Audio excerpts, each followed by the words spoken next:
Sleazy Clinton busted after airline passengers saw what book was under his notepad, Sickening.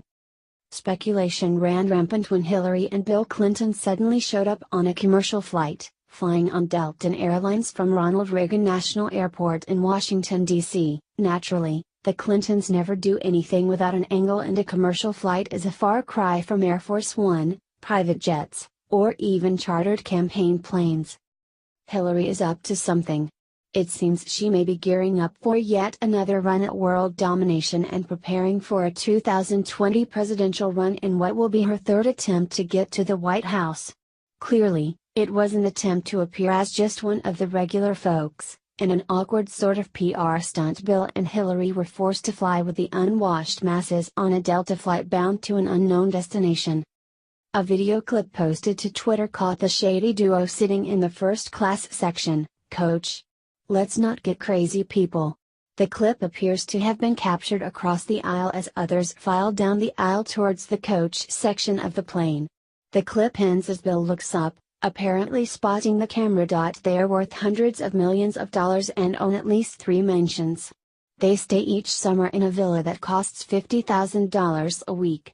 But sure, they are just like an average American couple worrying about the cost of their electric bill. Really?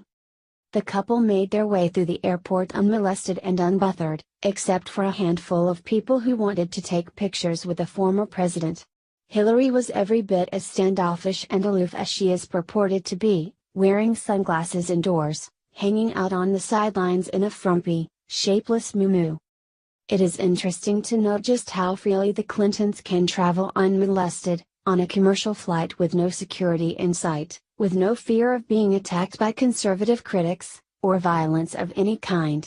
They were not asked to leave or refuse service in any way. Meanwhile, Trump administration officials are facing daily harassment by emotionally unhinged and sometimes violent leftist progressive activists. Adding to the intrigue and perhaps even sheer ick factor, was the book Bill brought aboard the flight for some apparent light reading. Entitled Crimson Lake, by author Candace Fox, the book is about the sexual assault and abduction of an underage girl. The book's summary reads, 6 minutes in the wrong place at the wrong time, that's all it took to ruin Sydney detective Ted Concaffey's life. Accused but not convicted of the brutal abduction of a 13-year-old girl, Ted is now a free man, and public enemy number one. Bill himself has been accused by multiple women of sexual assault, and various forms of sexual harassment dating all the way back to 1969 during his college days at Oxford as a Rhodes Scholar. Juanita Broderick has made accused Bill of raping her in 1978 during the time when Bill served as Arkansas Attorney General. Then there was Kathleen Willey. She kissed her, fondled her breasts, and forced her to touch his crotch during a meeting in the Oval Office in 1993, while Willey was a volunteer in the White House Correspondence Office. Then there was Paula Jones in 1991, who also accused Bill, stating the incident occurred at a government quality management conference that Bill attended. She was approached by the state police and told that Bill, then the governor of Arkansas, wanted to meet with her. Jones said that a police officer escorted her to Bill's hotel room in Little Rock, and Bill then propositioned her for sex and exposing his genitals to her.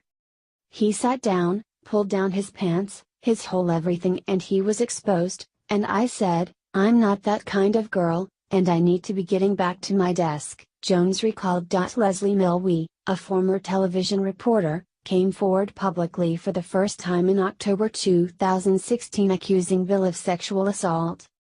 Milwee says in 1980, when Bill was still serving as the governor of Arkansas, he groped her on several occasions at the now-defunct TV station she worked at in Arkansas.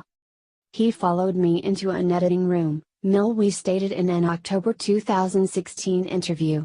"It was very small. There was a chair. I was sitting in a chair. He came up behind me and started rubbing my shoulders and running his hands down toward my breasts. And I was just stunned. I froze. I asked him to stop. He laughed." There have been other women with various accusations have surfaced over the years, with Hillary waging a smear campaign against all of them. Many on social media were full of conjecture with regards to Bill's current choice in reading material. Is he simply living